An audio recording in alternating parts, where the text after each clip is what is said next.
Excellent. Well, welcome. My name is Barbara Altman, and I'm the director of the Oregon Humanities Center, sponsor for tonight's presentation. We're really delighted to see you, especially with all of the inauguration fever going on and it being quite so cold outside. I'd like to welcome you to the second part of a doubleheader. Our guest, Peter Galison, who is the Joseph Pellegrino Professor of Physics and the History of Science at Harvard University, is a multifaceted man, and he is demonstrating two of his primary interests while here in Eugene. Last night, we screened his documentary film, co-directed with Rob Moss, entitled Secrecy, which premiered at the 2008 Sundance Festival. Tonight's lecture is entitled Assassin of Relativity. If you've seen our publicity materials, you know that you're in for a talk concerning Albert Einstein's friendship with Friedrich Adler, a schoolmate of Einstein's, and like Einstein, a physicist. Adler is notorious as the person who assassinated the prime minister of the Austro-Hungarian Empire during World War I. Einstein lobbied on behalf of Adler once his friend was in prison, and they carried out an extensive correspondence on the topic of relativity. Professor Galison is writing a book on the topic that has the same working title as the talk. A few practical details. After the lecture, Professor Galison is prepared to take some questions from the audience, and you'll see that we have mics in the aisles for that. I should also mention that after the discussion, and now in fact, there are some copies of the DVD of Secrecy for sale out in the lobby, as well as some copies of an earlier book by Galison entitled Einstein's Clocks, Poincaré's Maps, Empires of Time, which was published by Norton in 2003, of which the New York Times Book Review wrote, "More than a history of science, it is a tour de force in the genre." Also, you might want to watch for the UO Today interview that Professor Galison and I taped this afternoon. It should be broadcast sometime in February in our usual time slots. And by the way, on the wise suggestion of one of our board members, we'll make sure that a copy of the DVD of Secrecy is added to the DVD collection at Knight Library in case you want to access it there. If you like this event and want to attend more, I invite you to add your name to the mailing list of the Oregon Humanities Center at the information table at the back of the room. You can also check out our website at any time for a calendar of events. We gratefully accept gifts at any time to support our public outreach events like this one, or our fellowship programs for UO graduate students and faculty. Speaking of support, it is my pleasure to acknowledge our endowment for public outreach in the arts, sciences, and humanities, without which we couldn't bring in speakers like Peter Galison. The generous donors who established that endowment have brought a wonderful gift to a large community, and we're very happy to plan and make happen events that reach so successfully into the wider Eugene-Springfield area. And finally, on the topic of making things happen, I would be remiss if I stopped talking without a few more thank yous. My job is to put a public face on the center and our events, but the really hard work is done by others. Many thanks, therefore, to the staff of the Oregon Humanities Center, to Peg Gearhart, who designed the eye-catching poster, to Melissa Gustafson, who handled all the practical arrangements, to Dylan Bragg, our newest team member, and to Noel Alawi, who are helping here tonight and before the event, and especially to Julia Hayden, who heard Professor Galison speak at a conference and promptly invited him to come share his thought-provoking work with us here. So finally, with no further ado, please help me welcome Professor Peter Galison.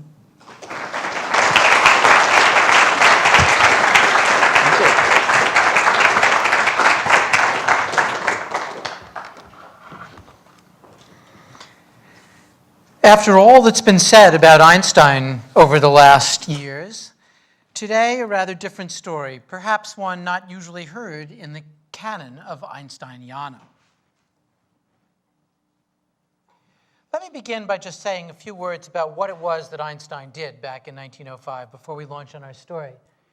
Einstein began each of his papers, his famous 1905 papers, with an asymmetry. This was something that was never done in physics at the time. It's now a commonplace in physics to think about symmetry as fundamental, but it wasn't back then.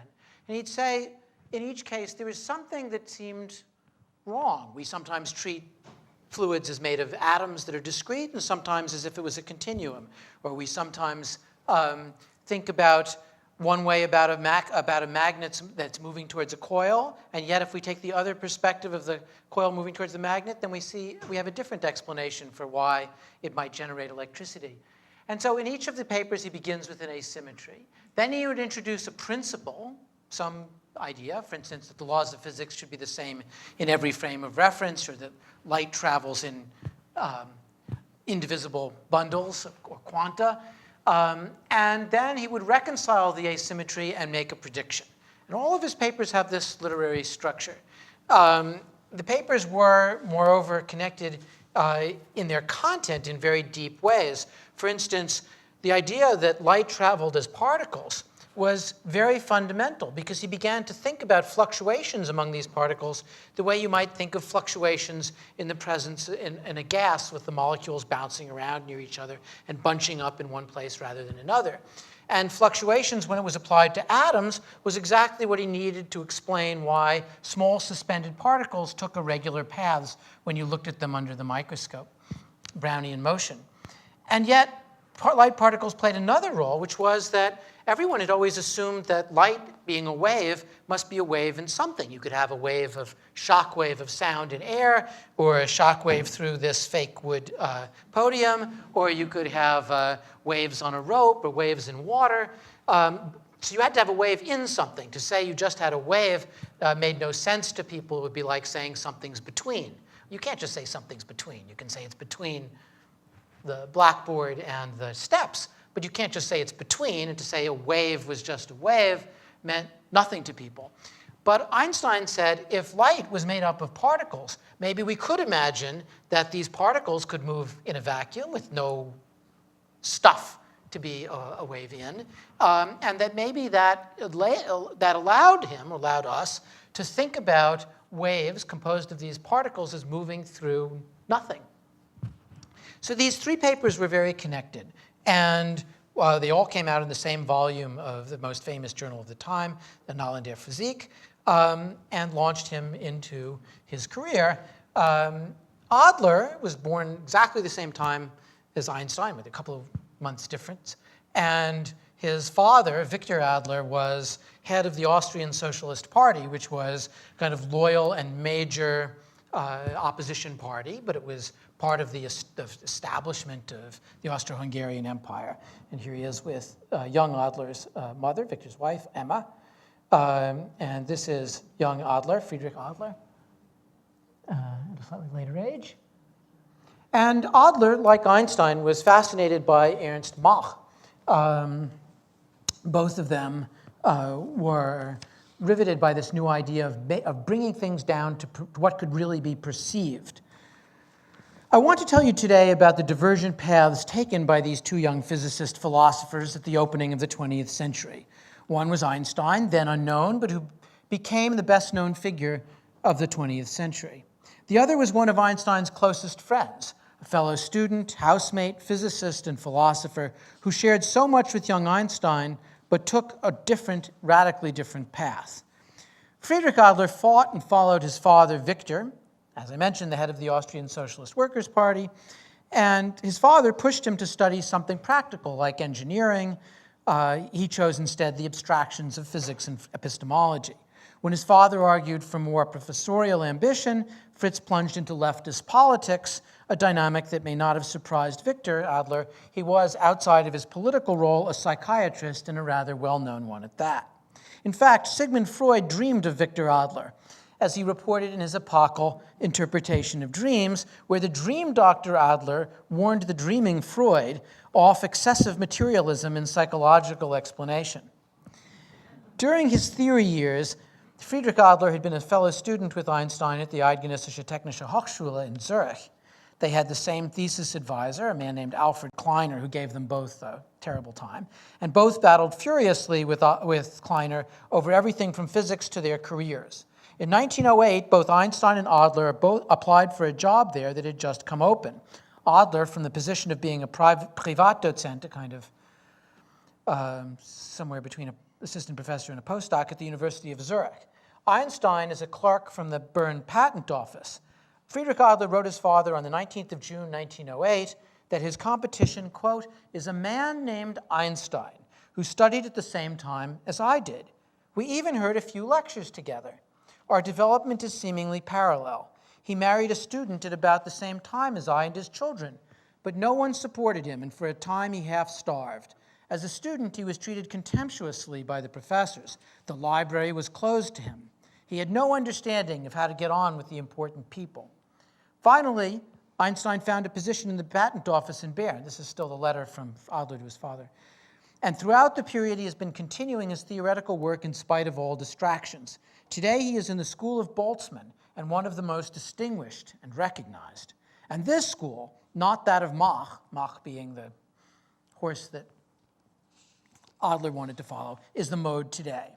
Ludwig Boltzmann studied statistical mechanics, not Ernst Mach's sense data positivism, may have been the mode. It was definitely not the fashion that Adler wore. So Adler was interested in, for instance, Mach, when he was photographing a bullet moving through air at high speed, developed devices that could show the pattern of what it was doing to the air around him by varying the way light traveled through air of different density. He could actually see this. And that was Mach's whole motive force in life, was to try to make the invisible visible. And when he couldn't make something sense accessible, he denied its existence, including atoms. Friedrich's loyalties were to Mach on physics, epistemological, and political grounds. Mach was also a leftist. But Einstein's epistemic physics classification with Boltzmann did not sway Adler for a moment from backing Einstein for the position he himself, that is to say Adler, was pursuing. To the Board of Education in 1908, Fritz wrote, quote, "If it is possible to obtain a man like Einstein for our university, it would be absurd to appoint me. I must quite frankly say that my ability as a research physicist does not bear even the slightest comparison to Einstein's. Such an opportunity to obtain a man who can benefit us so much by raising the general level of the university should not be lost because of political sympathies." The Einsteins and the Adlers took up residence in the same building, 12 Mousonstrasse, which is located, those of you know Zurich at all, this is the ETH, and this is the University of Zurich. They're both in the place they were then. And this is where the Mousonstrasse was, where Einstein and Adler got their apartments up here. Both Adler and Einstein had married Slavic women. Both had young children of the same age. From that building, Adler wrote his father, "We are in very good terms with Einstein, who lives above us, and as it happens, we're closer to them than any of the other academics. They run a bohemian household like our own." The young children played together, and the two physicists retreated to the attic here to discuss the foundations of space and time. "The more I talked to Einstein," Friedrich Adler added, "the more I realized that my favorable opinion of him was justified. We find ourselves in agreement on questions which the majority of other physicists would not even understand." Such questions no doubt included a shared Machian disdain for absolutes like absolute space or absolute time. Adler's high estimation of Einstein was reciprocated. By the end of 1910, most everyone knew that Einstein was to be offered a professorship at the German University of Prague. "One can now read in the professional journals about my appointment at Prague," Einstein wrote, "but I have not yet received any communication. If it really comes, then I wish that Friedrich Adler would become my successor at the university, at the ETH." Adler had written extensively on Mach's phenomenological approach to physics and penned some more technical papers, ones Einstein respected, on thermodynamics, bashing Ostwald's attempt to reduce all physics to energy and its flows. But Adler's succession to Einstein was not to be. With some reluctance, weighted down by financial concerns, Friedrich Adler abandoned epistemology and physics for party work in Zurich, and after 1911, back in Vienna, Victor's unsuccessful struggles to persuade him to continue his work in theory notwithstanding. Einstein and Adler remained in contact. In fact, in 1911, Friedrich brought Einstein to his parents' residence in Vienna, where they spent a memorable evening in discussion. In the summer of 1914, Leon Trotsky, then in exile in Vienna, visited the Socialist Workers' Party to meet with the Adlers and recorded this. This is about this time. In the Secretariat, I came across Friedrich Adler, or Dr. Fritz, as he was called in top party circles. Thin, quite good height, slightly stooping, with a fine brow over his curly shining hair, fell down, and with the imprint of a perpetual thoughtfulness on his face. Fritz stood out as one apart among the quite numerous Vienna party intellectuals, so ready for wisecracks and cheap anecdotes. He had spent a year and a half in Zurich as assistant professor of physics and as editor of the local party newspaper, Volksrecht, the People's Right. Trotsky continued, "The young Adler, with his inimitable revolutionary temperament, disdained this old system run by the father. But Fritz Adler's real criticism, according to Trotsky, his distrust and his hate, were directed at the Habsburg regime. During their last meeting on the 3rd of August, 1914, Friedrich Adler showed Trotsky the government's appeal to the population, hunt suspicious foreigners. Trotsky again. It was with concentrated abhorrence that he, young Adler, spoke of the rising orgy of chauvinism. But his outward restraint merely masked his profound moral shock. Then Victor Adler stepped into the Secretariat, suggesting that Trotsky immediately accompany him to the chief of the political police, a measure of Adler's authority, to find out what the government really intended to do with the Russian exiles. In the car, Trotsky gestured to the festive reaction the city had to the beginning of war. Victor responded, "All the unbalanced and all the insane are coming out on the streets. This is their day. War throws open to the field to every instinct and every type of lunacy." Irrenarzt, the psychiatrist Adler, according to Trotsky, viewed politics, especially, as he often put it, Austrian politics, as a form of psychopathology. Adler apparently had enough clout with the government to get an immediate audience with political police chief Hayek, who told the leftist duo that leaving town would be an excellent idea. "Tomorrow?" Trotsky asked. "No, rather today," Hayek responded. "Now, right now." 3 hours and 10 minutes, the Adlers had Trotsky and family on a train for Switzerland. Furious as he was at the slaughter of war, Einstein in late 1915 was immersed in the hardest work of his life, modifying and extending the equations of general relativity. In the third week of November 1915, he realized that the theory correctly described the precession of Mercury, that is to say, the motion of the lowest point of approach as it moved around the sun with each successive orbit. It was that motion of that perihelion of Mercury was a number that Newton's theory had been unable to explain, despite several centuries of work trying to take into account the other planet's effects on its motion and so on. Overcome with emotion, when Einstein realized that he could, in fact, explain the precise precession of the perihelion of Mercury, he told a collaborator he had the feeling that something actually snapped inside him.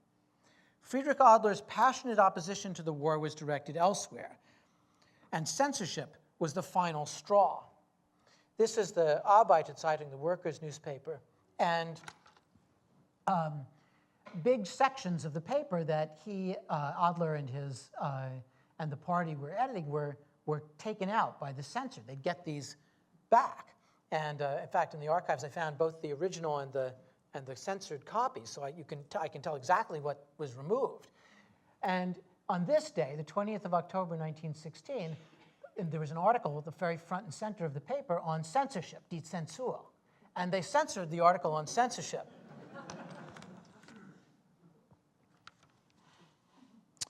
At lunch the next day, the 21st of October, 1916, Einstein's parallel life friend took his Browning pistol,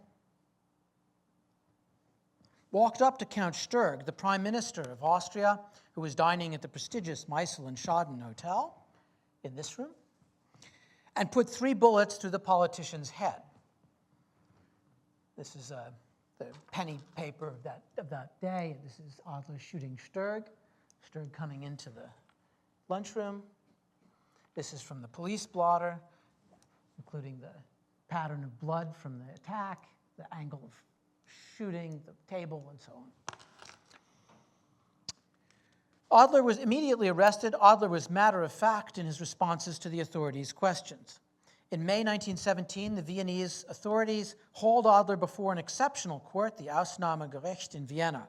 A cause célèbre, the courtroom was packed, the windows thrown open, and hundreds hung on every word. In his defense, Adler adduced a wide range of offenses by Sturg, fastening on two. Under the former leader's brutal bureaucratic rule, no one, Adler argued, knew who really ruled Austria. Go to a minister, and you'd be told that it wasn't his department. You had to see Sturg. Go to Sturg, and you'd be sent to the military. Sturg, Adler contended, was not a man of the politics of Fortwursteln, Austrian slang for get along, go along.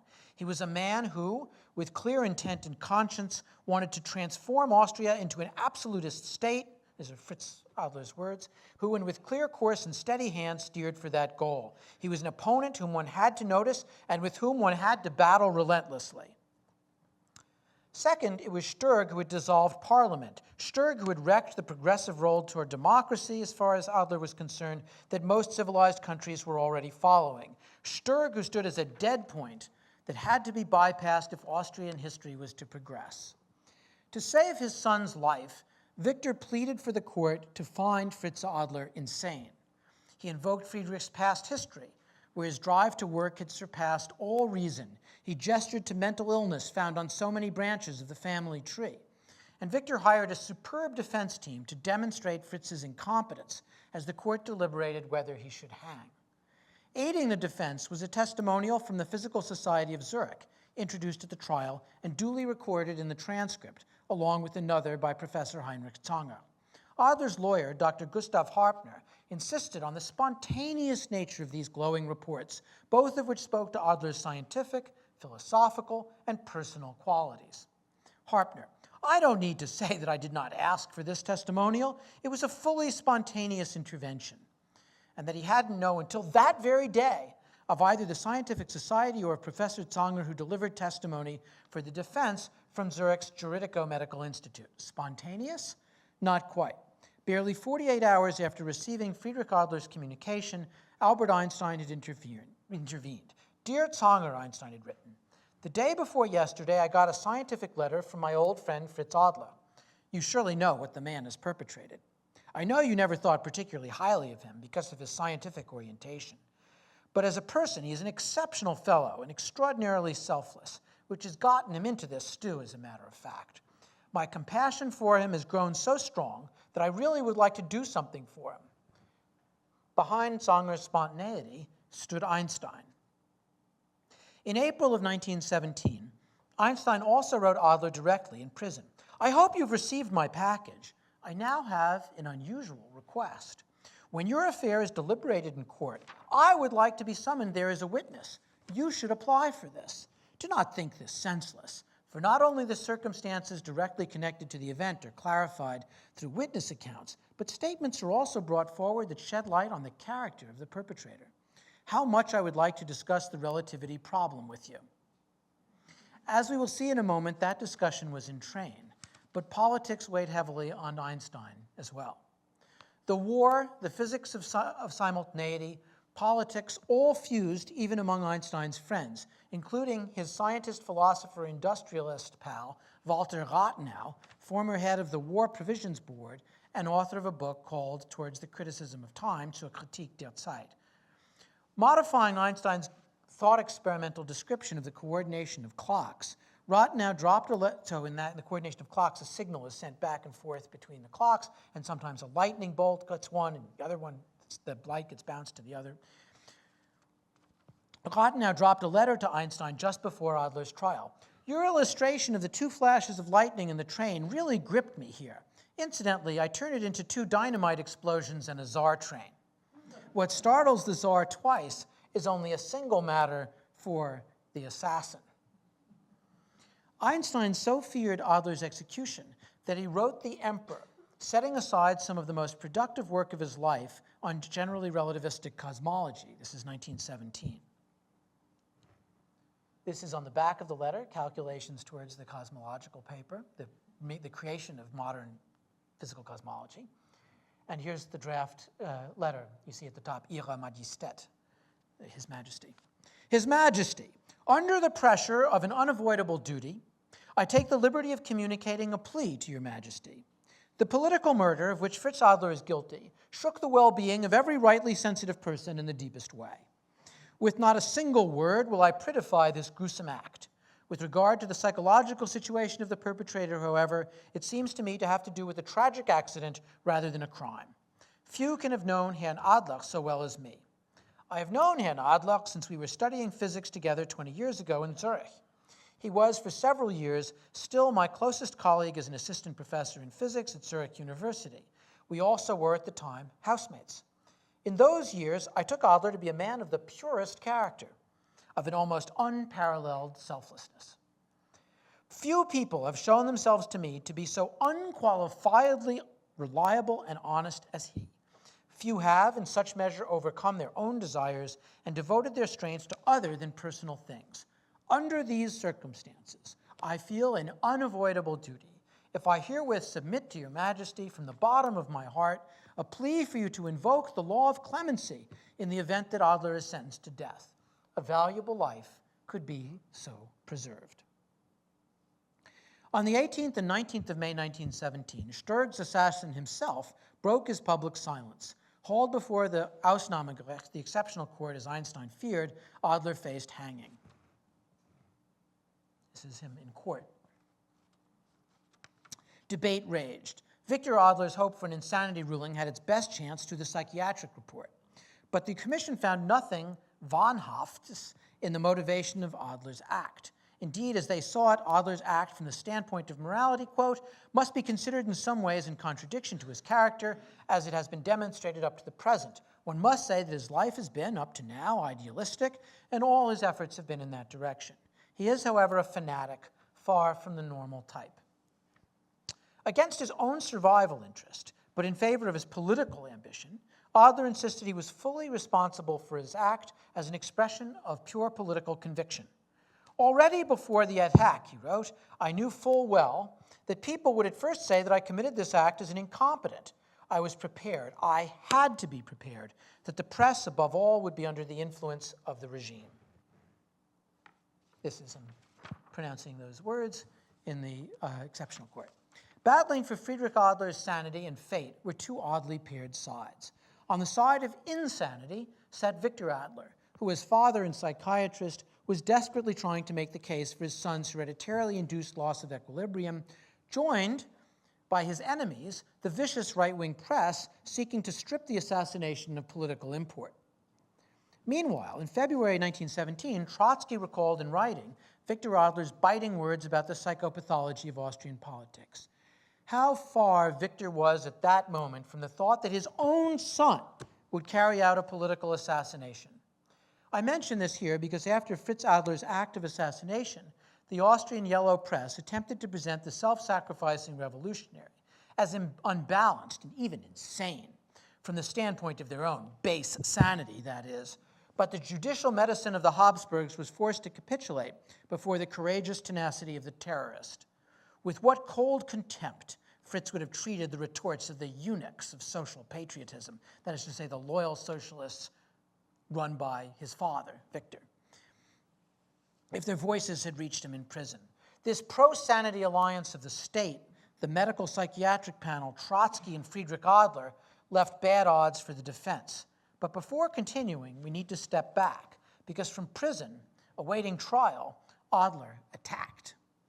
Einstein's final synoptic paper on the general theory of relativity was finished in March 1916, and Einstein himself was deeply affected by politics.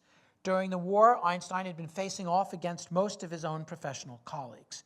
In October 1914, dozens of luminaries, including the biologist Ernst Haeckel and the discoverer of X-rays Wilhelm Röntgen, had signed a manifesto to the civilized world, berating critics of the German military and defending German militarism in general and war actions in particular. Einstein, with two colleagues, responded in 1915 with a minority manifesto of their own, so it was 93 versus 3, lobbying for a League of Europeans and an end to the catastrophic war. To the French author Romain Rolland, Einstein lamented the idiocy of a militant nationalism that was tearing apart 3 centuries of cultural achievement. Once Einstein remarked that he felt roughly the same emotional bond to the nation as he did to his life insurance company. Even scholars, he sadly remarked, had thrown their lot in with the insanity of nationalism. Einstein's wartime interventions were frequent, public and private. When he heard of the assassination, he acted. Einstein wrote to Katya, Adler's wife, on the 20th of February 1917, 4 months after the shooting, 3 before the trial. Your misfortune and that of your husband, whom I have always admired, touched my heart deeply like little else that I have witnessed in this hard world. He is one of the most splendid and purest men I have ever known. I cannot judge his deed, since I cannot assess the motive behind it. I do not believe him capable of rash acts. He is much too conscientious for that. If there is something you think I can do for him, think of me, write me. About the same time, Adler wrote Katya and his parents from prison about Einstein. Adler: I am suddenly a physicist again. I have made a discovery that one would not be overestimating if one described it as the greatest possible in the current state of physics. I awoke Saturday with the solution to a small problem which has bothered me for more than a year, namely the Foucault pendulum problem.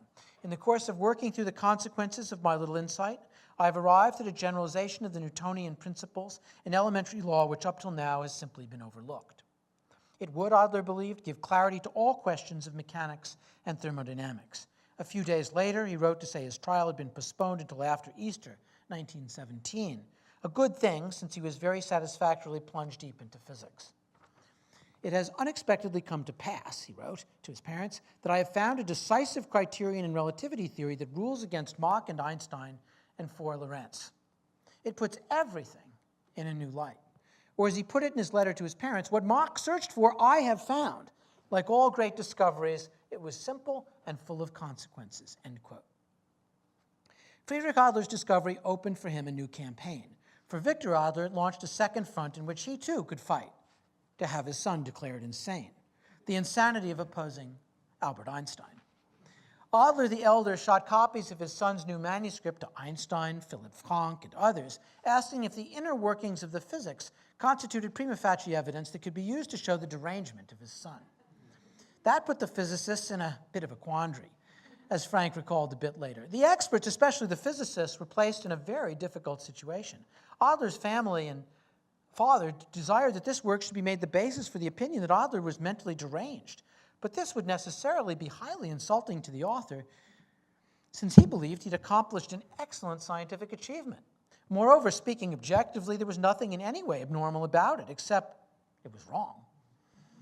Meanwhile, Friedrich Adler had every intention of maintaining his sanity against his father, the courts, the right-wing screeds, anyone challenging his epistemo-physical work. He was willing to die for his political sanity. So in favor of saying Adler was sane was the state prosecutor seeking the death penalty, the medical psychiatric panel, Trotsky, who wanted it for political reasons, the internationalist left, and Friedrich Adler. In favor of judging Adler insane was Victor Adler, its father, the nationalistic press, and the social democratic press, which wanted to prove their loyalty to the regime. Back to physics. With the return address Vienna 8, 1 Alserstrasse, that is to say the prison, on the 9th of March 1917, Adler wrote to his relativistic twin, Einstein, quote, now that I have plenty of free time at my disposal, I have taken up my studies on the foundations of physics again, which I had abandoned 7 years ago. I intended to assemble in a book my previously published and unpublished papers on Ernst Mach. The work had already progressed quite far when I started the chapter on relativity. Then something quite unexpected happened to me. Adler's philosophical work, Ernst Mach's Conquest of Mechanical Materialism, written in prison and published in 1918, had two goals. First, it was a rousing defense of many of Mach's doctrines, but it also reconstructed Mach, removing Mach from dogma. Like Mach, Adler wanted to free physics of absolutes in space, time, motion, and mass. It would be the counterpart, Adler argued, of Marx's historicization of the basic categories of an all-too-human society. Like Marx, Mach had grounded his vision on experience, materialism, and made them irreducibly historical, equivalent, said Adler, to the dialectical. This actually touches on a rather deep point of Marxism that divides the Germans from the Austrians, but we can come back to that if you're interested. In fact, for Adler, Mach's historical materialism of the inner core of science was precisely the needed complement to Marx. To Einstein, Adler wrote that he'd taken Mach's view since 1903, that he'd advocated the importance of the relativity of motion in his 1907 course back in Zurich. He recalled for Einstein the argument they'd had up in those attic rooms at Muschelstrasse 12. I was very irritated, you see, that in taking the centrifugal effects into account, you rejected relativity for rotations. In special theory of relativity, there are no rotations because that's a form of accelerated motion. So much the greater was my joy when your general theory of relativity came out, which did take into account rotatory motions. Adler took Einstein to have accepted Mach's position entirely, including centrifugal phenomena. As Adler told Einstein in early 1917, that joy was short-lived. I was in ecstasy when 4 weeks ago, a turning point came in my considerations which reveals the whole problem differently from how I had previously seen it. I found first, in a more recent discussion of Foucault's pendulum experiment, and then generally a criterion that you and Mach do not take into consideration, or at least not sufficiently, which sheds new light on it all. I believe I have found where the error in the assumptions not only by Ernst Mach lie, but also by you. Adler's new system, he continued, does not involve a return to absolutes, but a criterion of a relativistic nature that would identify a preferred reference system, a reference system that was special. Here, he hoped, was the true spirit of Machism, that is to say, opposed to the absolutes, but rescued from Mach's and Einstein's overreaching development of relativism, which made every frame of reference equivalent to every other frame. That's what Einstein was arguing. There are three particularly interesting points about Adler's criticism. First, Adler went after what he considered to be Einstein's and Mach's anthropocentrism. Second, on good Machist positivist grounds, he told Einstein that his own way did not involve the ether. No ether is intuitive, as their old teacher Alfred Kleiner had wanted, as a necessary physical hypothesis, as the great theoretician Lorentz had wanted, or even as a pragmatically useful fiction, as the great French philosopher-scientist Poincaré had advocated. Nor was Adler interested on Machian anti-atomic grounds in the detailed structure or dynamics of the electron, which most physicists were interested in. They wanted to know how everything about matter could be explained just by looking at the properties of an electron. Lorentz, and they would debate things like, is the charge all on the surface, or is it distributed inside, and is it rotating, and and Adler had no interest in that at all. He said, he didn't want to deal with the reality at that level of microscopic form. Lorentz, Abraham, Bucherer, Poincaré were above all intrigued by the possibility about expelling out the details of the electron structure. That said, Adler's work does involve a privileged frame, but not because he believed that the Earth, for example, is special. No, he argued that the privileged frame emerges from a rigorous application of the relativity principle itself. None of Adler's arguments moved Einstein in the slightest, but Einstein did engage Adler in detail with as much care as he lavished on any other critic. Health-wise, I am fine, Adler assured Einstein, and since I have the opportunity rarely offered in life, being able to work in peace, I am completely happy, even though the time still available to me can only be counted by the week.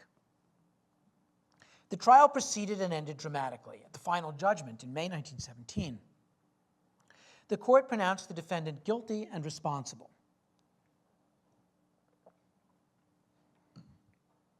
The punishment, read out according to Section 136 of the sentencing protocols, was to be death by hanging. 4 days after the verdict, Einstein conducted an interview in the popular journal, the Vossische Zeitung. It appeared in the morning edition of 23 May 1917, page 2. Friedrich Adler as physicist, a discussion with Albert Einstein. Undeterred either by the sentence or the broader wartime repression that might have affected him, Einstein declared that Friedrich Adler was a clear thinker, someone who had acted objectively and selflessly in his life as well as in his studies. Einstein related how, years before, Adler had sacrificed his own excellent chance to land the University of Zurich professorship, even though it was an existential necessity for Adler and his family that he get it. Adler had removed himself in favor of someone else, whom Adler considered far superior from the point of view of pure science. Einstein did not mention that he, Einstein, had been that competitor. Adler's work in physics, Einstein continued, consisted in the further development of the Machian point of view. According to Adler, it was Mach who had brought it to consciousness that mechanics had not been essentially altered since the time of Newton. There had been formal adumbrations, to be sure, but it was in 1888 that Mach himself disentangled classical mechanics handed down from the 17th century from what he called an ideal mechanics, one that would be predicated only on the relationship of objects to one another, not with regard to some absolute space. Heinrich Hertz, who had developed this point further, And then through general relativity, according to Adler, where Albert Einstein had brought this ideal program to a more beautiful and more unified form that would overlap in everyday physics with the classical form. It was Adler's goal, so Einstein related, to describe the past of a body's behavior in terms of classical mechanics and to use this ideal physics to tie a body to the rest of the world. The difference between classical mechanics and ideal mechanics consists in this. In ideal mechanics, there is only the direct description of a body's behavior relative to other bodies. No speed, no acceleration, and no inertia, and no force as classically defined with respect to absolute space. Adler. With Hertz and Einstein, the real path of the body is the straightest path. In classical mechanics, however, the real path is the superposition of two straightest paths, that is, the straightest path of velocity and that of acceleration. Despite Einstein's respectful description, he was perfectly clear that Adler's project was not Einstein's. In particular, Adler was determined to locate a preferred reference frame grounded in the center of gravity, for example, of the Earth or the Earth-Moon system. In common with relativity theory, Adler recognized multiple equivalent and therefore equally justified frames of reference, but Adler's point of view was necessarily narrower than general relativity, grounded, as it were, in privileging the center of gravity of ponderable bodies. Einstein reported that Adler considered this description as more natural and simpler. Obviously, Einstein did not agree. Adler's execution was put off, and he was transferred to the fortress at Stein on Danube, over here, literally upriver from Vienna, and that fortress still exists. I thought I'd visit it as a historical place, and when I went there a couple of summers ago, turns out it's still a maximum security prison. And I met the warden, who was sort of rather surprised that this American academic wanted to go into this worst of the worst prison, but he said, as long as you don't photograph the prisoners. And I said, don't worry, I'm not going to photograph the prisoners. I didn't want to make them mad. But the old part of the prison is unchanged, and it looks like this. This is where Adler was held.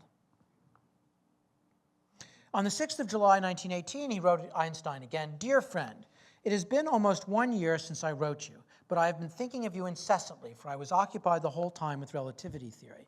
I know you are so convinced of the correctness of your foundations that you do not expect anything from further discussion. And yet I would like to burden you with the perusal of my book, for I imagine now really having caught Ariadne's thread, leading to a compelling derivation of the necessity for a preferred reference system from your transformation equations. Simple diet, good air, quiet solitude, death row," he said, agreed with him. "In virtually all respects, I am doing better than in Vienna. In short, in this topsy-turvy world where we now live, it is in actual fact considerably nicer intramuros than extra." So Adler's big distinction was between local time, zone time, and system time, just the way in our keeping time we have the time on my watch, the time of Pacific time, for instance, or Eastern time or Mountain time, which coordinates regions of clocks, and then the system time, the time of the whole world, of the whole universe. And he wanted to say that Einstein's mistake had been in going from basically looking at local phenomena to saying all frames of reference are equivalent in the whole world, the whole universe, rather than saying that certain reference frames were equivalent but not others.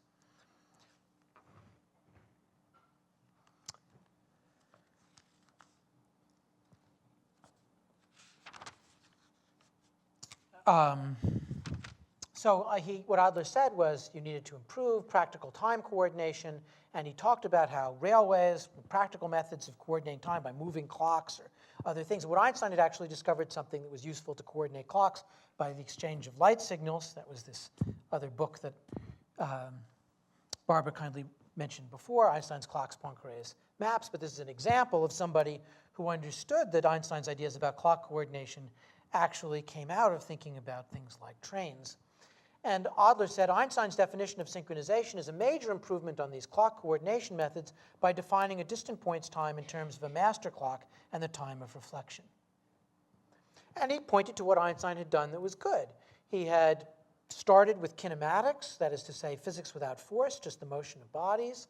He liked Einstein's elimination of the ether, which seemed to him good, mock-spirited elimination of things that couldn't be observed. He liked the fact that Einstein derived the Lorentz transformations, did not assume them, and he grasped immediately the weight of Einstein's ideas about the addition of velocities. If you had a flat car moving on a flat car moving over the desert, and you had to calculate how fast or how the properties of things on the second flat car, you would use this equation that Einstein derived, which none of his competitors had been able to get. And then in his book, he compared aspects of the Lorentz system, all the different systems, and I blow up, this is Adler, Einstein, Lorentz, Poincare, and Vogt, an ether theorist. And if you blow up the section of the line on time over here to look like this, what you see is that everybody distinguishes between a true time and the time that's moving with respect to it. And he notes that in Einstein, there's just this dot, because Einstein thinks that no time is really the true time. There is no real time. There's only the time of a reference frame. And it's one of the things that disturbed Adler. But everybody else, as Adler saw,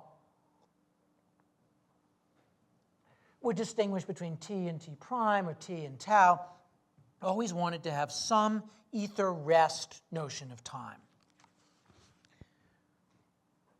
Einstein fired back a detailed response on the 4th of August, 1918, that argued this way. At the root of all that Adler had done, according to Einstein, lay two crucial assumptions. No Lorentz transformation of moving bodies, because moving bodies in relativity look smaller as they move with respect to you. If I move a ruler like this, you would see it as being shorter than its twin ruler at rest. And as Einstein noted, that leads the idea of not having this Lorentz contraction leads to Max Abraham's notion of an electron, and therefore was in direct violation of results from experiments on deflecting electrons in magnetic and electric fields. That assumption also led to a direct contradiction with Michelson's experiment in certain cases. So such considerations led Einstein to lay out for Adler precisely the constraints that Einstein had understood to hem in any nominal theory of the electrodynamics of moving bodies.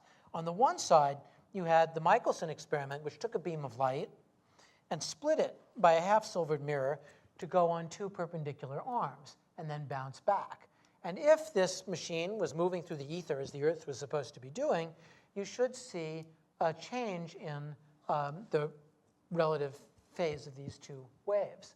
And you don't. And Michelson called it the greatest disappointment of his life, that he was never able to detect our motion through the ether. He won the first American Nobel Prize for it, so maybe that mitigated his disappointment a little bit, but he always thought that that was a great sadness, that the most precise device ever built in the history of the world was unable to measure our motion through the ether. And the second experiment took light and sent it through a pipe where water was flowing to see if you could drag light along. But that Fizeau experiment seemed to indicate that that dragging wasn't enough to account for that the idea that so you might think that, well, maybe the Earth is dragging the ether with us, and that's why we don't detect motion in it. But the Fizeau experiment ruled that out.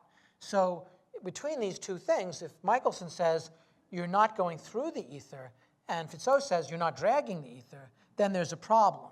And Einstein said, the problem is there's no ether. As far as Einstein could see, Adler had not even tried to address these constraining observations. The struggle continued. One of Adler's strong claims in his book called Ortzeit's Local Time was that the error of Einstein's considerations is hidden in the circumstance that Einstein silently smuggled in the assumption that clocks in all systems have been coordinated. Einstein bridled. It is self-evident that I treat all the times of the system as equivalent, since I set out from the postulate of relativity that says that they're equivalent. I cannot be reproached for not making any use of your zonal time. Einstein insisted that Adler's symmetry system K was under another name, nothing other than Lorentz's ether, and so Adler had inherited willy-nilly all of Lorentz's problems. Your sentence, Einstein wrote, the error of Einstein is completely incomprehensible to me. If a system's clocks are not set relative to one another in some way or another, their data are incoherent and cannot serve for a time definition, not even in a symmetry system. Einstein's view, is that one can have a system time but not a universal time. This latter can only be had through instantaneous signaling or motion-independent clocks. The existence of either of these things must be questioned in principle.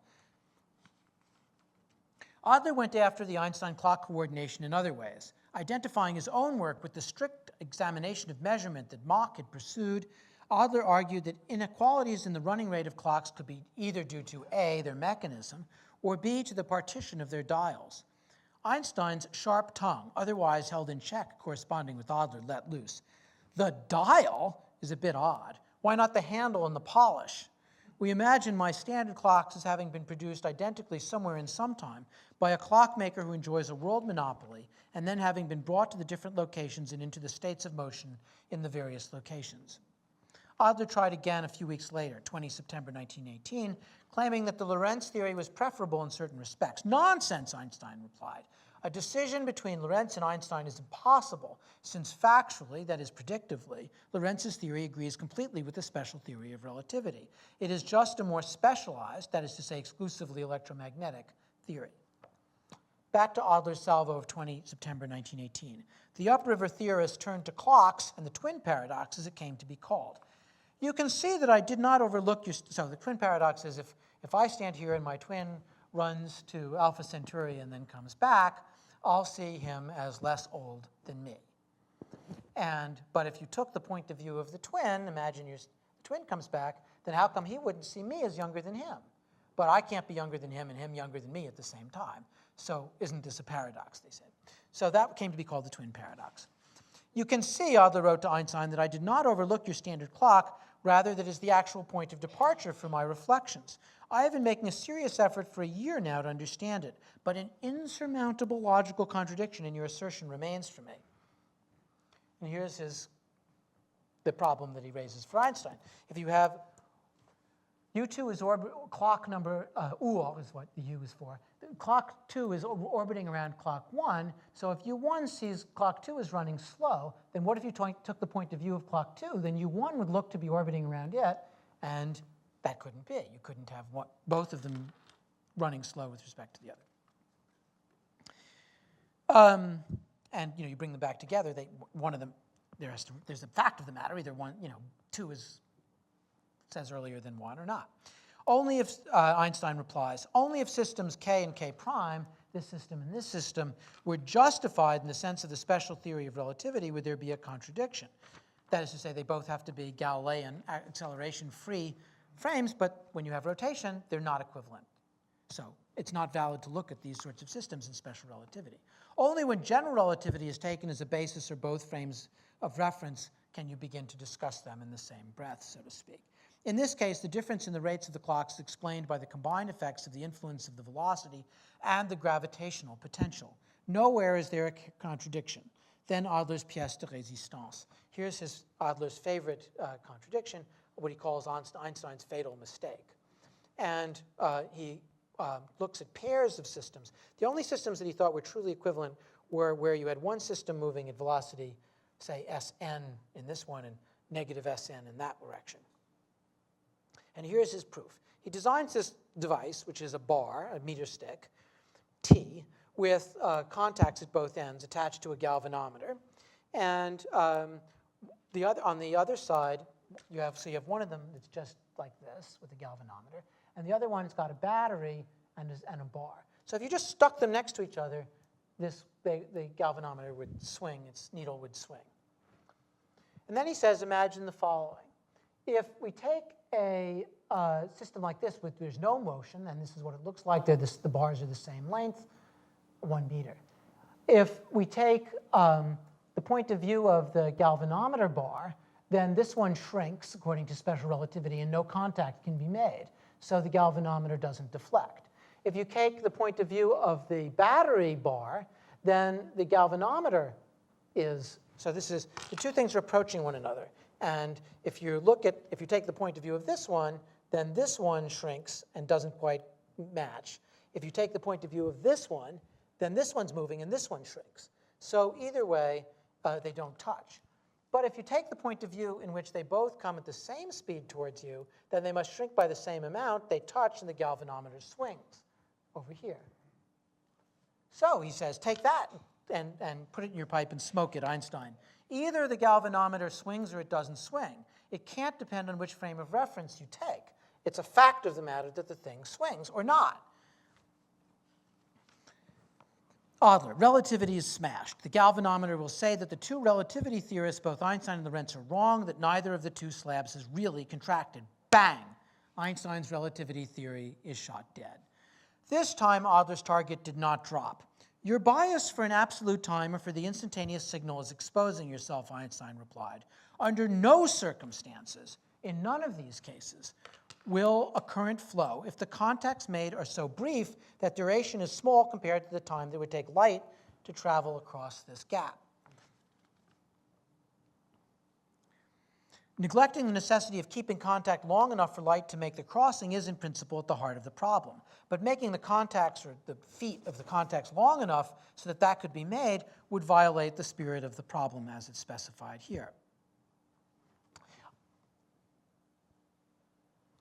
Einstein liked the example so much, he wrote a new and related one for Adler, illustrating again how the relativity of simultaneity resolved the new paradox. So Einstein said, imagine two bars that are shaped like this, in sort of U-shaped bars. If you take the point of view of the blue bar, and the red one's moving, the red one can fit in, and we could rotate it and stick it inside this one. So it comes like this, gets here, rotates, and fits inside.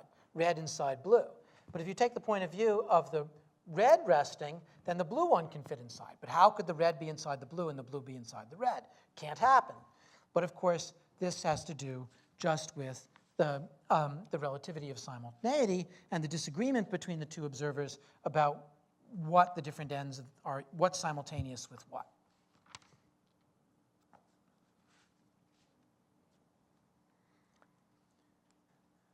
And then, so Einstein liked this so much that he said, could I use this for this play that I'm writing, a little play that I'm writing between a relativist and a critic, and between criticus, the critic, and the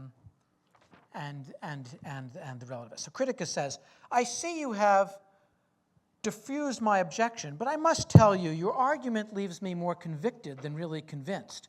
If anyone in Einstein's world was more convicted than convinced, it was Friedrich Adler, sitting in prison in late October 1918. By then, the imperial armies were on the run. Einstein wrote to Adler on the 20th of October, wondering who between us will be the first to manage to come see the other. Who can know? Within days, the emperor was urgently pleading for assistance. The Social Democrats were hovering above the levers of power, and desperately the old Council of Ministers offered amnesty for all political prisoners if they would only apologize. Adler wouldn't. Friedrich Adler emerged from the Stein fortress when, on 1 November 1918, the Habsburg Empire had definitively fallen and was immediately greeted as a hero of the working class, and not only in Austria. That said, it took extraordinarily little time after his release for Adler to clash with his father's moderate positions. It was the last. Victor died on the 10th of November. Turbulent times, and both Friedrich Adler and Einstein pushed for socialist internationalist positions, but one that would eschew the anti-democratic drive of the Bolshevists. Einstein went to one of the soldier worker councils to plead for democracy, and on 13 November 1918 pressed for a national assembly. All true Democrats must be vigilant lest the old class tyranny of the right be replaced by a new class tyranny of the left. Do not be lured by feelings of vengeance to the fateful view that violence must be fought with violence, that a dictatorship of the proletariat is temporarily needed in order to hammer the concept of freedom into the heads of our fellow countrymen.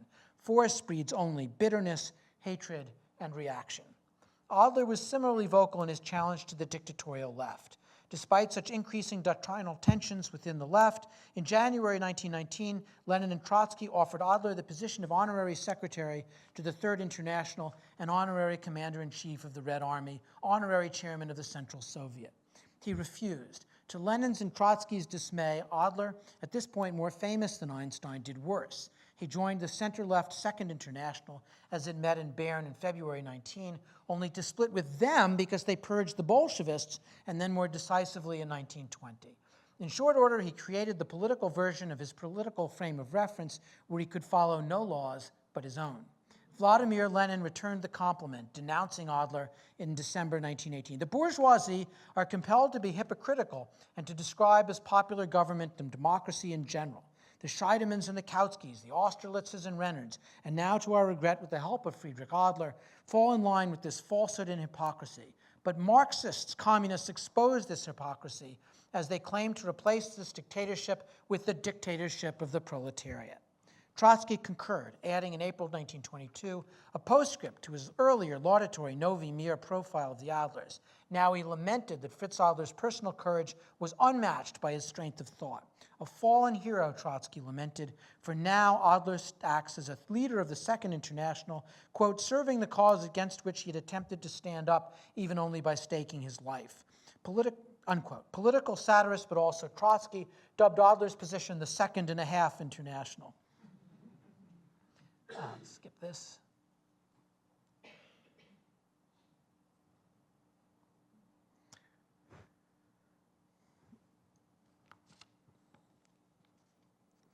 When the Moscow trial of 1 to 9 March 1931 aimed its sights at saboteurs supposedly encouraged by a scheming labor and socialist international, it expanded from the Second International, Adler and his allies blasted Stalin's falsehoods, showing, with the cover photograph of this book, that one of the accused, Abramovich, could not possibly have been in Moscow in August 1928 because he was in Brussels at the labor meeting.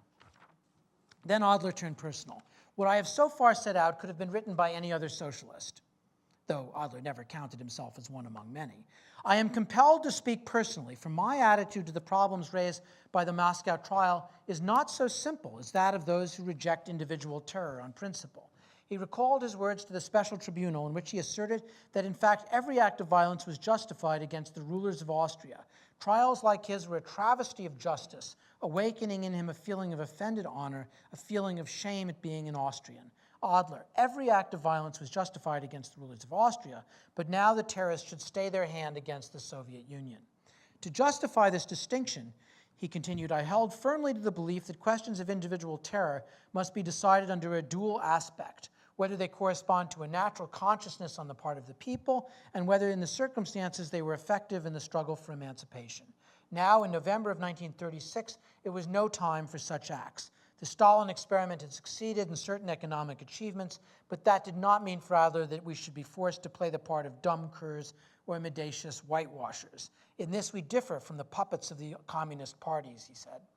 Adler opposed individual or revolutionary acts of terror against the Soviet government because he thought they'd be the only ones to stand as a fortress against Hitler's Germany and Mussolini's Italy. Unlike Trotsky or Lenin, or the increasingly restive Second International for that matter, Einstein had, by 1930, sketched the Adlers in an elegiac light. Einstein, of course, by then had left ordinary physics fame far behind. From the moment the pacifist physicist Arthur Eddington had announced the bending of starlight in 1919, he had become one of the most famous people in the world on the cover of every newspaper from the United States through Europe and into Asia. No saint-like priest Friedrich Adler never quit making trouble. He infuriated the communists by lambasting the Stalinist purges. He protested against the Popular Front. He rejoined the Second International, then blasted them for refusing to oppose Hitler during the opening salvos of World War II.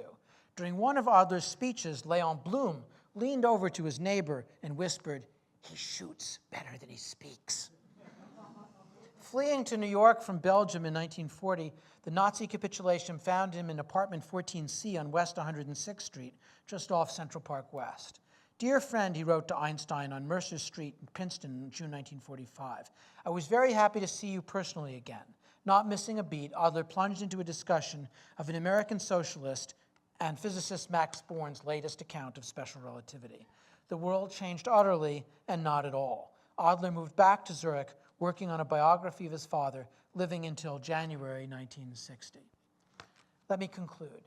Friedrich Adler is a troubling figure, an ever-recurring tertium quid in historical set pieces we are used to staging as two-part Manichaean struggles. He appears infuriatingly to stand for the right to the left and enragingly left to the right. He stood with clear-sighted sanity and obsessive insanity, the best, most efficient party official ever and dutiful son, but also the schismatic, patricidal opponent of the ameliorist Austrian socialist establishment that his father had devoted his life to building. Fritz was a hero to the revolutionaries Lenin and Trotsky, nominated to prestigious place in the Third International, rescuer to the Second International, then marching alone with the Second and a Half into the long political night. In a sense, he chose his epistemology between Machism, anthropomorphism, versus Planchism, absolutism, and found his own form of a sense-based abstraction that borrowed abstraction from Planck and sense-based physics from Mach. He thought in physics that Einstein's relativism needed somehow to be opposed to Lorentz's ether privilege system, and found a no-ether system like Einstein, but a privileged reference frame like Lorentz. And in politics, between the Second International of Trade Unionism and the Third International of Proletarian Dictatorship, he founded what he called the Second and a Half International.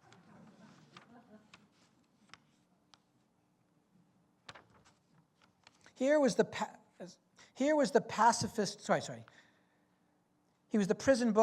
prison author of a book litigating between his old friend Einstein's work and that of Lorentz's. It ends up throwing both accounts into the trash. Adler saw himself as the discoverer of the fatal flaw in the relativisms of both Einstein and Mach. Adler, the truest relativist with the anti-relativist privileged frame K. Here was the pacifist killer, the socialist individualist, the sideways gear in the motor of modernity. How to make sense of this wrongness in proportion? Some have tried to find a psychodynamic explanation, a task in a certain sense launched by Friedrich Adler's psychiatrist father long before Fritz gunned down Count Sturg. Melancholia, mania, fears of nervous collapse, all these figured long before the trial in the letters between son and father. One recent psychohistorical account makes Fritz Adler's gunshots into an attempt to impress his father. That seems on the face of it rather unlikely, given the lifetime Victor Adler had devoted to working within the Austro-Hungarian establishment as a patriot. A step up might be to track the event as symbolic as well as real killing, even better an account that took the fundamental cycle of ambivalence through his many relations of attachment and rebellion. Retainer and regicide, Fritz's deep relationship and fury with Einstein, his filial devotion and upending of Mach, his furious devotion to party and his denunciation of it. All double actions of attraction and repulsion, need and hate. But even corrected, refined, and made ambivalent, the reductively psychological account won't do. It won't do for Adler, and it won't do for Einstein. Not because there's nothing to psychological explanations, because here, in this case, they're too broad, too crude, and too unmatched to the phenomena we want to understand. In Adler's case, the post hoc psychopathologizers are actually joining after the fact one side of the 1917 trial, that of the yellow press struggling to depoliticize Adler's act, or the father trying to save his life. For both Einstein and Adler, reductive psychohistories too crudely make a bi-layer system of the real, the psychological, and the symbolic, that is to say, physics, philosophy, or politics. Another possibility, we could take politics as our baseline and say that that was the real, and that the physics and the philosophy and even the psychological state's the result of the politics. Or you could try to take the physics as fundamental, or if philosophy. Perhaps Adler's philosophical beliefs lie deepest to the necessary inclusion of sensory data at the beginning of our all-too-human knowledge and beliefs. Trained by Mach, we could make Adler's politics and physics an epiphenomenal description of underlying philosophical views about the securing of knowledge using sense data alone. None of these true grounds rings right to me. Much as we like to solve Friedrich Adler by classing him within familiar dichotomous categories, maybe we shouldn't. Maybe this strange, disquieting cipher of a man helps us not so much by his typicality, but as a kind of anti-case study, a disturbing and forgotten, though once more famous, doppelganger to Einstein, an exemplar of non-typicality in a profoundly untypical moment. Maybe Adler could remind us of the limits of our categories, and in so doing help us understand a bit better who Einstein was by setting him in relief. Maybe it can tell us a bit more of the explosive confluence of philosophy, politics, and physics between 1905 and 1919. After all, Einstein too drew heavily on Mach and his nemeses, Boltzmann and Planck. Einstein too sympathized both with the assassin and yet took pleasure in the company of royalty and his cordial exchanges with Franklin Roosevelt. Einstein too wanted a physics of relative lengths of time, but also an absolute speed of light and one set of physical laws, not many. Machian relativism and Planckian absolutes. In these tensions, perhaps, lies a breakdown of comforting structures we too easily adopt from the late 19th century. Of course, Einstein won his relativity battles and left to us a legacy unmatched in the history of science. True, too, Friedrich Adler lost his wars, for a way to skew the dictatorships in left to right in pre-World War II Austria, for an alternative to relativism and absolutism in philosophy, for a relativistic path to a privileged frame of reference in physics. But both Adler and Einstein endlessly challenged simplistic splits. If the cross between philosophy, physics, and politics presses us to rethink the tumultuous early years of the 20th century outside of simple dichotomies, that might be a good last shot from the assassin of relativity. Thank you.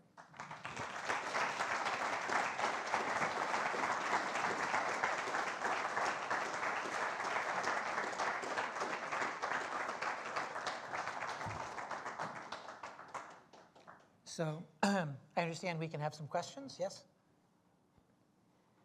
Thoughts, reflections?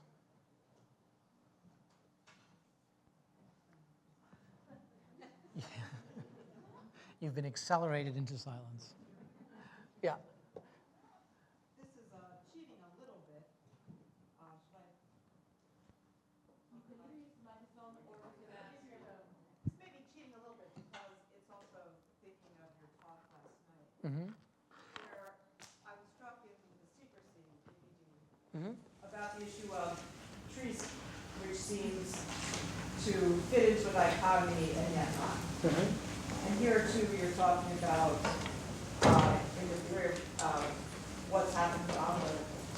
Insanity, which seems to be that one. Now, is this a special trait of relativity as a concept? That it's always going to have this multi-layering seems to be very much central for all the work you do in history of science.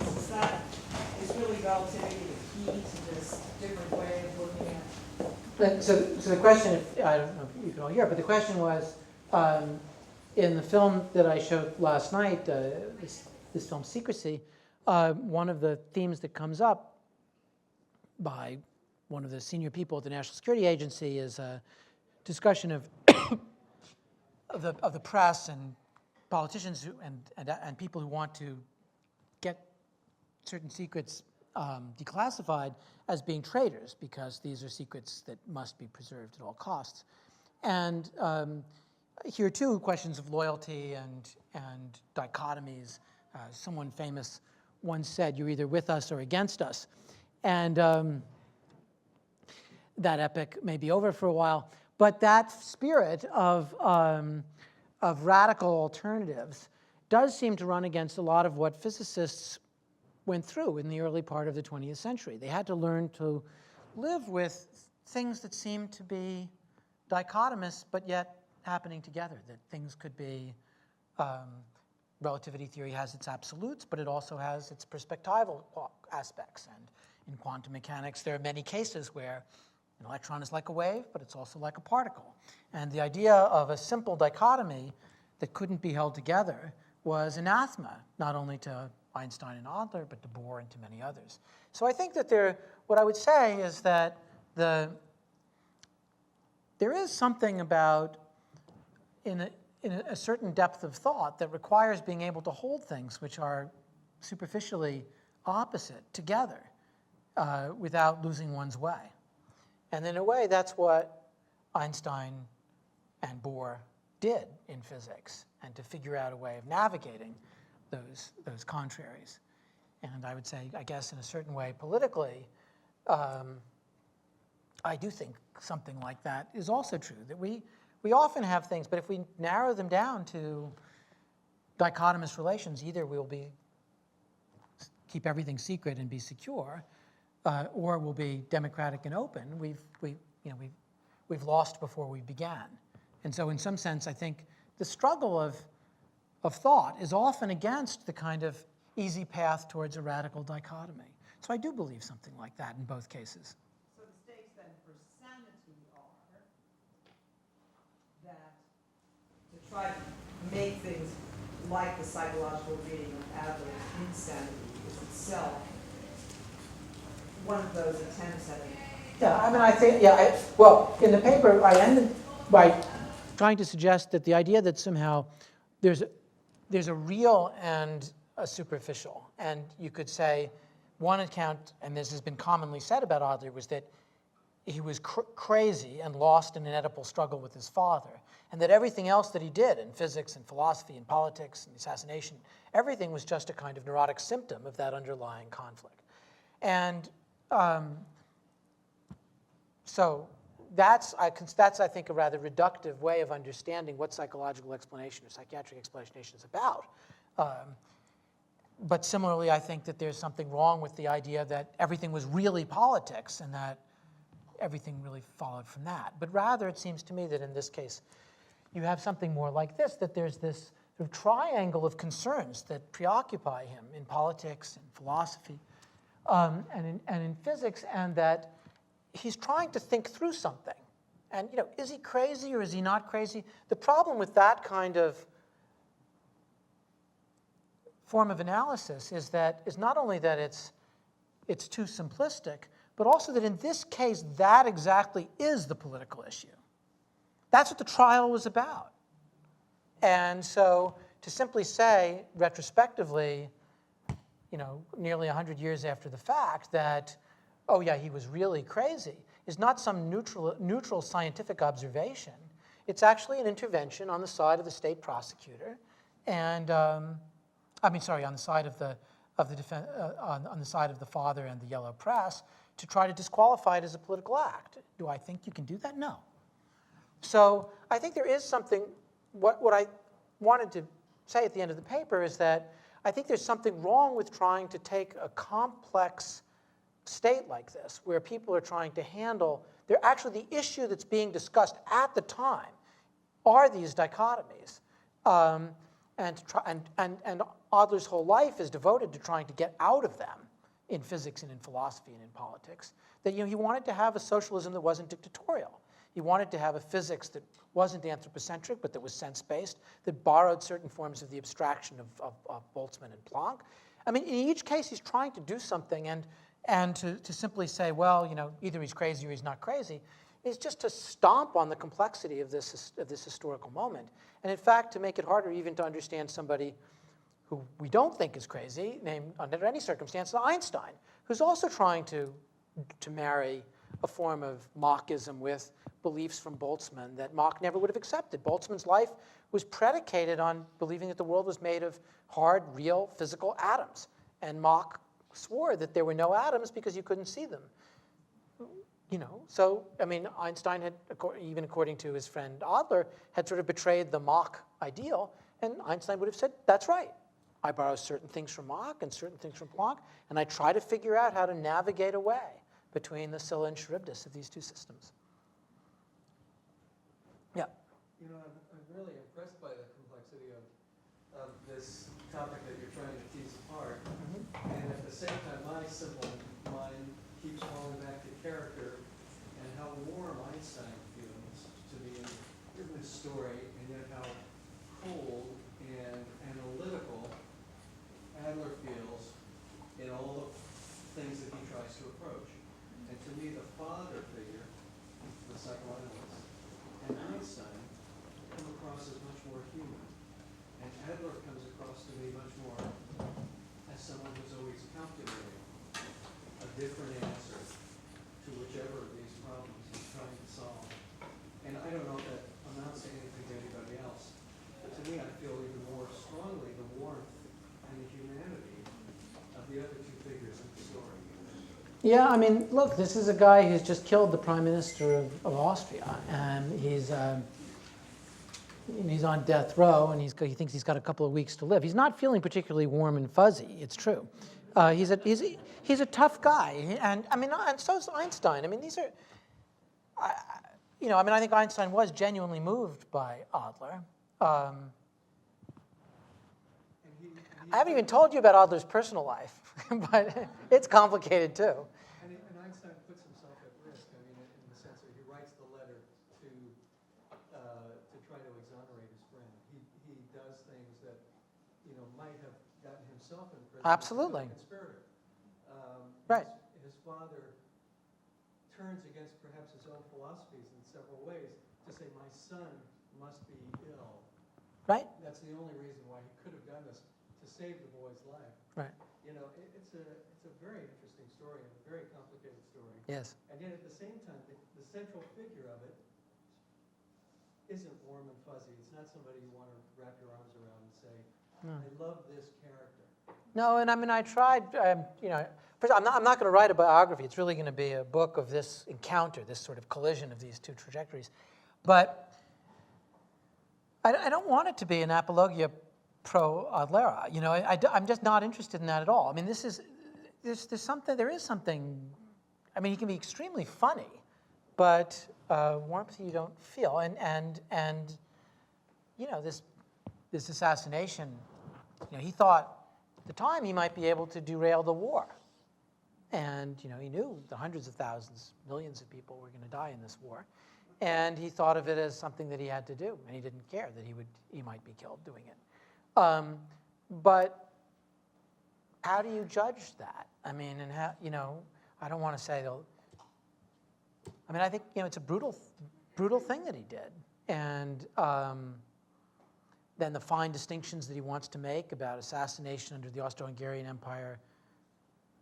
Okay, but not in Stalinist Soviet Union. I mean, it gets pretty odd and difficult. And then, you know, when he leaves just to give you an idea of the complexity of the other side of his life. So he's married, 2 kids. He's also got a long-term girlfriend, mistress, and she's a very important figure in her own right. She's an important psychiatrist, and her husband had gone off with the maid and had a child with.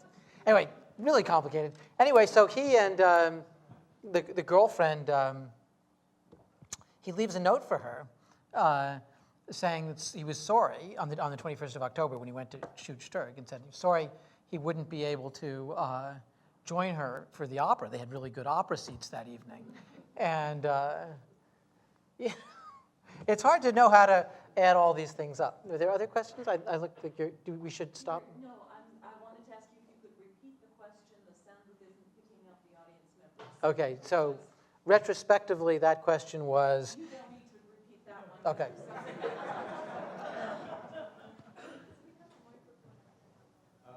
Should I go ahead? Yes, please. I always enjoy where you have persons who have the ability to rest in abstraction in science.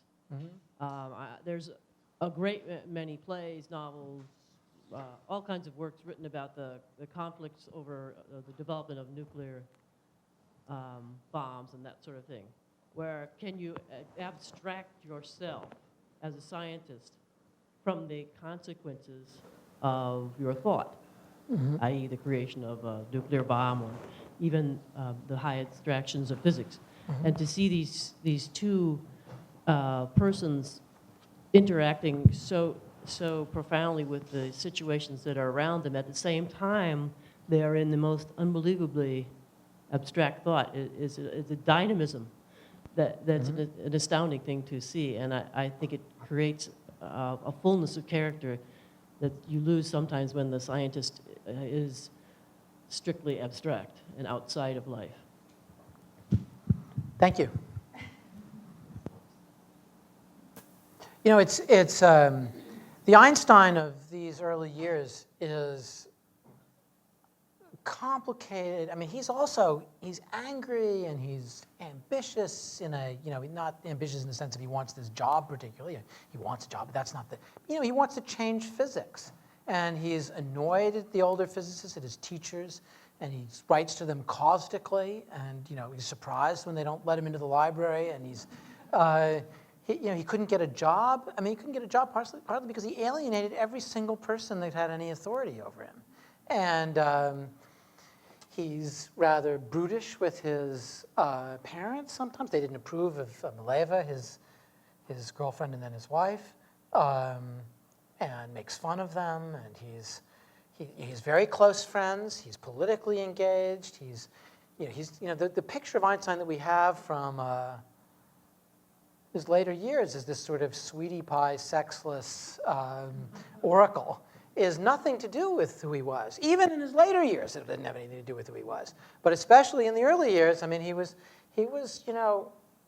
tough. And, deeply in love, passionately in love, and then furiously, splitting up with Mileva. He's involved with very technical, patent things that are not pure physics at all. He was designing meters. He testified at trials. He is an expert witness in patent matters. He would meet with his friends. They had nothing. All they had for money was, for a little wine and some cheese if they were lucky. He was really broke, and he ended up tutoring, a couple of people that he managed to. One of whom became a lifelong friend. But this was not. He could be full of compassion as he was towards Adler in this terrible situation, but he also could be tough. And in a way, he's much more interesting in that way. And later on, people like to say, "Oh, he was a naif about politics." He wasn't a naif about politics. He had Paul Robeson come to his house while the FBI was following him, and he knew they were. There was a huge file, a big FBI file on Einstein. They watched his every move. Hoover, thought about going after him during the worst of the McCarthy period. He chose his battles. He was deeply committed to civil rights, and he was both involved in supporting aspects of the creation of Israel, and then very critical towards the treatment of the Arabs within it. I mean, he spoke his mind. He chose his battles. He was somebody who was, had thought about politics actually quite long and hard. And he split with Adler on many things, but in certain ways, he was never an assassin, obviously, but he was never immune to politics. He was always interested in trying to moderate the brutal effects of a raw industrial capital society. He was always pro-democratic, small d democratic. He was for racial equality. He was, these were really deep commitments, yeah.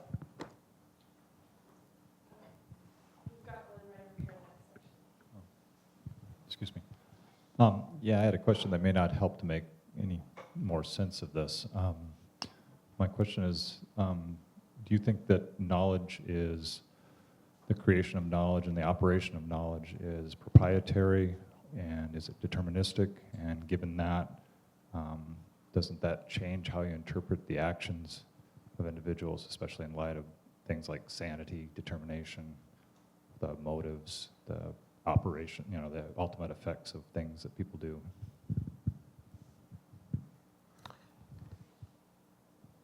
So I think your question is this, but you should correct me. Is your question whether I think that in some ways the circumstance determines somebody's thought? Is that what you mean by proprietary or deterministic? That's a little more localized than what I was thinking. Essentially, what I was trying to ask is whether Einstein's ability to create knowledge and the operation of his intellect and the culture and the human context actually determines events. I don't know if that's... So the other way around, rather than context determining ideas, do the ideas alter the culture in some way? Yeah, I think both are true. That is to say, I think that there are times, and part of the historian's task, no matter what area of history, whether it's, I'm a historian of science, but is to understand why things, to make it plausible why things happen where they happen when they happen. I mean, that's sort of the simplest way of formulating a lot of what we want to know in history. And so I do think that you can make it more plausible. I mean, there's a limit to how far you can go, but you can make it more plausible why thermodynamics happens in the middle of the Industrial Revolution, or why the reformation of electrodynamics happens in the middle of the great transformation of electrification of Europe in the turn of the 19th to 20th century. And conversely, as these ideas of, for instance, of relativity theory, get taken up like nothing since Newton in the broader culture. And it's used by architects like Buckminster Fuller. I mean, sometimes used in wild, free associative ways, but used. Every modernist poet, every single one of them. William Carlos Williams, E. Cummings, and you name the poet, talks about relativity theory and Einstein, and you see it in painting and in later Cubism, and you see it in, so these ideas certain ideas, and relativity is one of them, have an echoing effect throughout the culture. I think you had a question with red scarf? Yeah.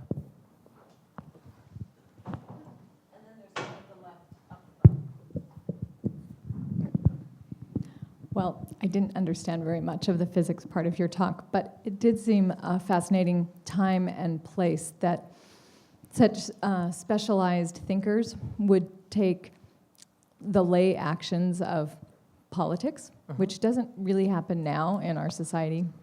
Our top physicists don't seem to be in the front line of marching for peace rallies, at least, not visibly the way that Einstein and Adler seem to be.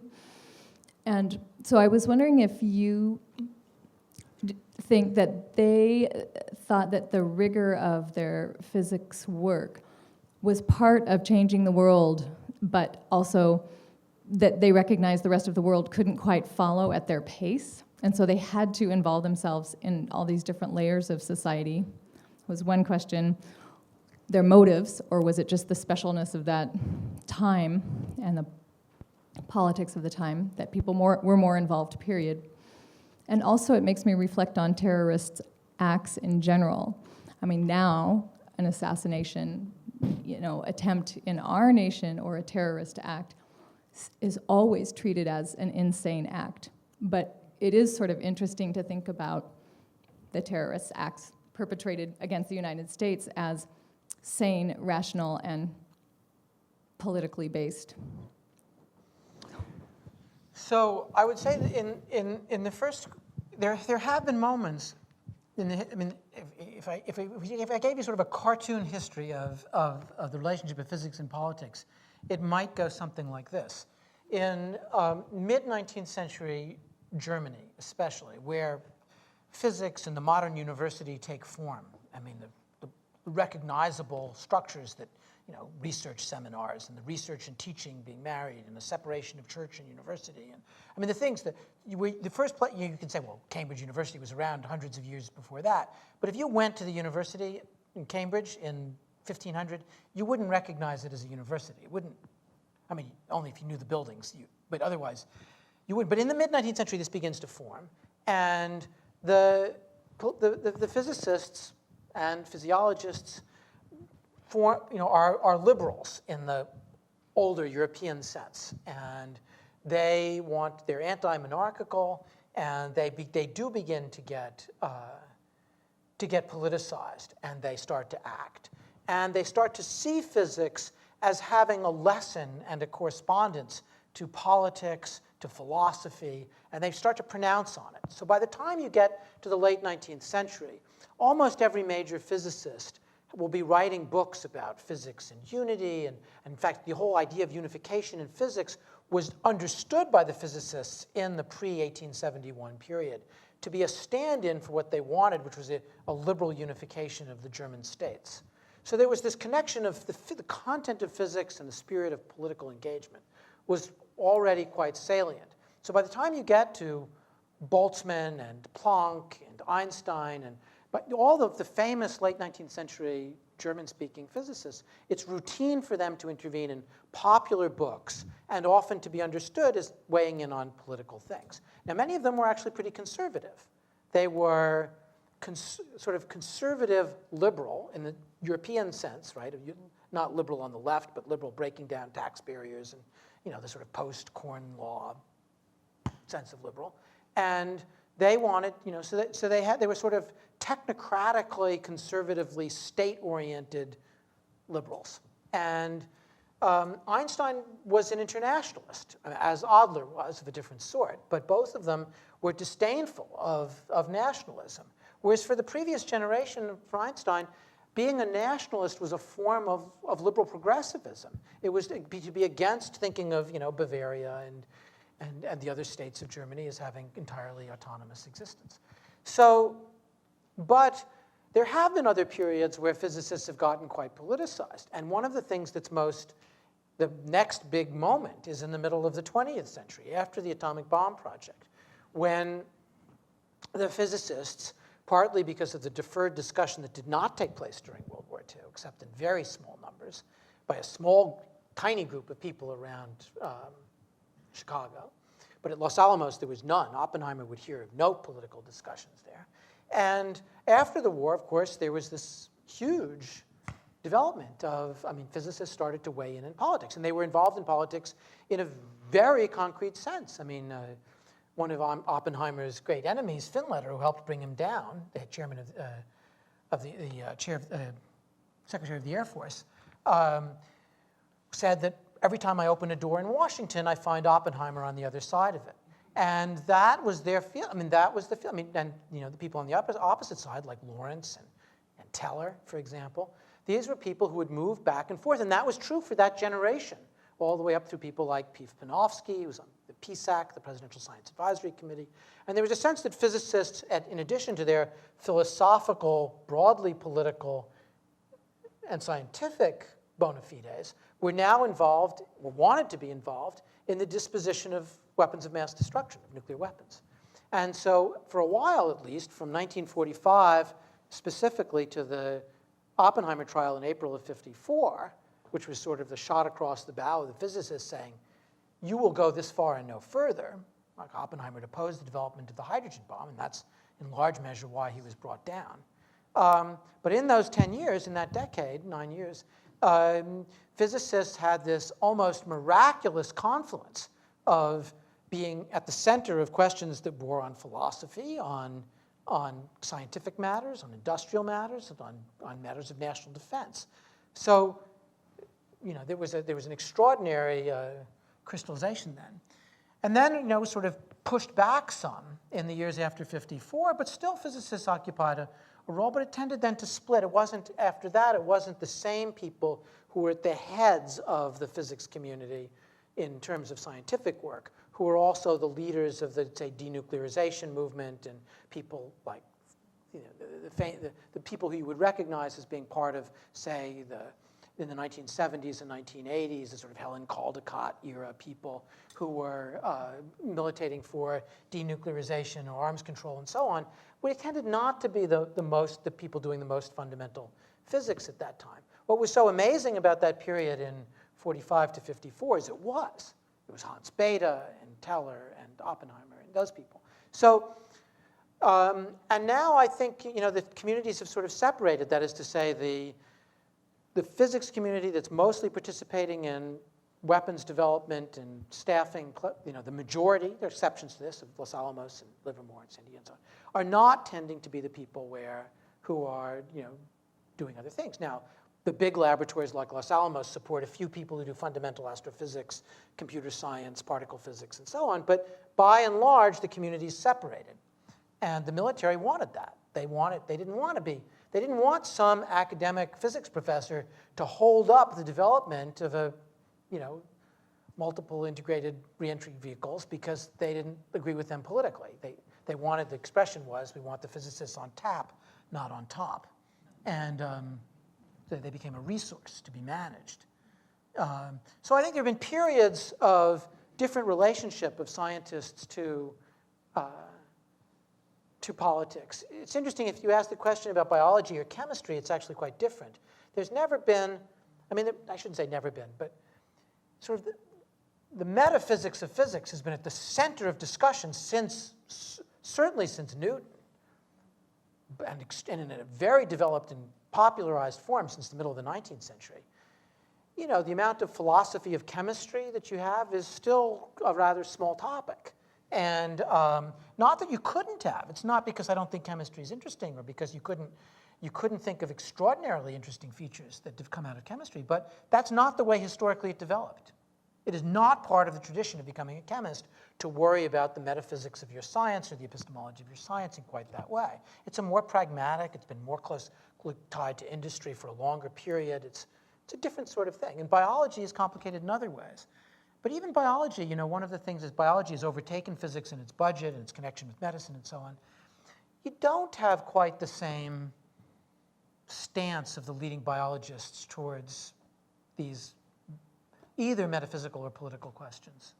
It's different. Now, it's not to say there are individual biologists, quite political, like Stephen Jay Gould, other people who've, gotten politically involved, but it's not part of the fundament, the way it was in physics, and still, remains in certain degrees part of, physics students debating what does quantum mechanics really mean, and what is the fate of the universe, and where does it all come from, and can you talk about things before the Big Bang? I mean, that's a sort of that gets discussed a lot, and that there are disputes and arguments and so on, but it's part of the fabric of the discipline in a way that chemistry and biology weren't. Even now that biology is much bigger than physics. So there was a work a few years ago that talked about Einstein and Gödel, and I forget who the author of it was, but one of the messages in there was that Einstein, who had early in his career been an empiricist in many ways, later became much more of an idealist and was much less looking at the influence of experiments and seemed to have his ideas crystallized independent of them. Do you see that same, in studying Einstein, do you see that same drift from the early days to his latter years? Yeah, I do think that's true. Einstein did, as a young man, pay very close attention to experiment. And in fact, again, contrary to his image as being a klutz that couldn't even ride a bicycle, actually did some very difficult precision work in the lab. I mean, at one point he was doing an experiment on the fundamental nature of magnetism. And he was working with Lorentz's son-in-law, who's a very good experimentalist, very famous, named de Haas. And Einstein, on his own, after de Haas had left, figured out a way of getting making a glass fiber attached to a very thin piece of a thin cylinder of iron, and actually made a measurement that Maxwell had failed to make. I mean, this was not an incompetent in the physical world, actually. But he cared about those things. With general relativity in 1915-16, one of the things that really sort of shattered his older picture was the power of mathematics when it was integrated properly into physics. And the possibility of that he reluctantly endorsed of the Minkowski had this idea of space-time. Einstein at first was very dismissive of it. He thought it was a lot of mathematical fancy dancing of no importance. And he said so. Eventually realized that he wouldn't be able to advance without it. And then he sort of got pushed, fighting all the way, to learn more and more mathematics. He was never a particularly good mathematician, but he wasn't a bad mathematician, and his interests were in physics. But he learned, the tensor calculus and differential geometry and things that no physicist had ever wanted to learn, enough to be able to write down this theory. And when he did, he could make these predictions, like the bending of starlight and get it right, and like the redshift, the fact that if you shine a flashlight up from here, it turns red, and if you shine it down, it turns blue, and began to really think about this as a lesson about where reality lay. And he came to think that, in some ways, the deepest form of reality lay not just in sense observations, but in really the mathematical description of space-time, and that this curvature of space-time, or something that's even more fundamental than curvature, that determines curvature, was actually where reality lay. That's a long way from starting from Mach and thinking that what's real is what I can see. So, you have these objects that determine curvature, these mathematical objects that determine curvature, and then that determines curvature, and then curvature eventually determines the motion of test particles, and then you find something that you can actually measure. But it's a long chain of reasoning. And so Einstein came to think further and further back lay reality in the mathematical physical abstraction. And the last decades of his life were devoted to trying to extend that reasoning to be able to explain electricity and magnetism as well as gravity and bring it into one unified picture, and do so in a way that would account for the mysterious effects of the quantum. So it was a super ambitious program. It was sort of a string theory avant la lettre with very different assumptions and very different form of unification, but it was that spirit that, in a sense, gets reanimated by the string theorists later on. We could probably do one last question, and then we'll need to close down. I'll let you pick, Barbara. John? Yes, from your talk, I received a very clear impression of the discourse between Adler and Einstein on the physics. Was a similar discourse taking place on the political level? In other words, Was it interspersed? Was it in a different part of their discourse? Or how did it take place, their political discourse? The letters in that period are not political, and that may be because of the censorship of prison. I mean, Adler may not have been allowed to write directly about political things or about terrorism and assassination and so on. And he also probably didn't want to write anything that would directly compromise his position, although, you know, he was not willing to apologize for what he'd done, ever, and he was not willing to, you know, even at the end of October when they said, you can go now, all you have to do is say you're sorry, and he said no. He stayed in prison. It turned out not to be long, but, you know, he's a stubborn guy. And he did get, a lot of the guards were socialists, and they would bring him paper. He had a lot more paper than any other prisoner, so he could write a lot more letters. But I think he probably also wasn't going to just hand the prison authorities his head on a silver platter either. I mean, he wasn't going to just say things that were clearly incriminatory in that way. And Einstein was sort of similar. I think Einstein probably there were limits to what he could do. I mean, he wrote this manifesto, this counter manifesto, and he did this interview in the Vossische Zeitung, which was pretty close to, I mean, imagine a current assassination, and some physicist gave an interview and said he conducted not only his physics but his life with perfect integrity. I mean, that's pretty borderline seditious. So they went pretty far, but I think there are limits. And so I didn't see any political discussion from prison. I mean, as soon as Adler gets out, I mean, the second he's out, he starts, you know, he's at political meetings within a day. So he's not abandoned politics, but I think that it was slightly coded often in these letters. Coded through the physics discussion? Yeah. Oh, okay. Yeah, I mean, like those remarks that I made, or I said, well, you know, somebody seems more convicted than convinced, and things like that. I mean, I think they're clear allusions to what's going on, but they're not detailed. You know, they're not arguments about whether whether international socialism is better than, you know, social patriots.